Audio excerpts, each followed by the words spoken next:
खर्च झाला आणि पीएसआयनं लग्नाला नकार दिला। बीडमधली ही धक्कादायक घटना आहे। पीएसआय सह कुटुंबियांवर चकलंबा पोलीस ठाण्यामध्ये फसवणुकीचा गुन्हा दाखल केला गेलाय। पवन निंबाळकर असं या पीएसआयचं नाव आहे। मुलीच्या आईवडिलांनी साखरपुड्यासह लग्नासाठी सुद्धा अगदी लाखोंचा खर्च केलेला। लग्नासाठी त्यांना आता 20 तोळे सोनं आणि 10 लाख रुपये हुंडा मागितल्याचं समजतंय।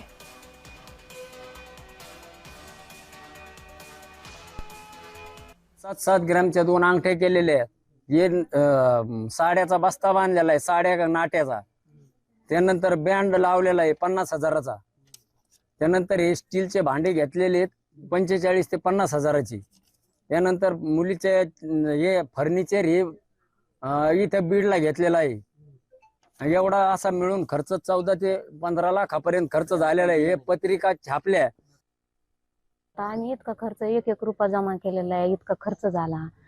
आमच्या असा जीवाला धक्का बसला। असं एक घटना घडली। सारं झालतं, लग्न 8 दिवसावरच आलतं। आमचे सारे लेकरं बाळ सारे हे दिनालेवानी बसले। मग हे असं हे करायला नव्हतं पाहिजे। आमच्या मुलीला बदनाम केलं। आमच्या मुलीची न्यूज छापिली। या मुली सारण संघ 3 महिने बोलला आणि मग नंतर यांनी गेम केला। ह्यो गेम करायला नव्हता पाहिजे। यांनी भरपाई करायला पाहिजे खर्चाची। त्यांनी घरात साऱ्या वस्तू आणल्यात। मंडपवाल्याला वस्तू कामं येतात, पण मंडपवाल्याला पैसे दिलेले कामं येणार आहेत का? स्वयंपाकवाल्याला पैसे दिलेले, घोड्यावाल्याला त्यांनी त्यांची तारीख व्हायला गेली। ते पण गरीबच असते दाद्यावली।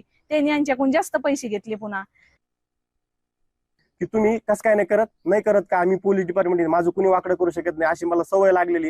हे मी असं किती का करत आलोय। असंच पोखरीचं प्रकरण एक झालेलं त्याच्या अगोदर, आणि हे करत असताना आमची त्यात बदनामी झाली। आम्ही गावाकडे आलो, मध्येचे लोकांकडून प्रयत्न केला, परंतु आम्हाला त्यात काही इनपुट भेटलं नाही।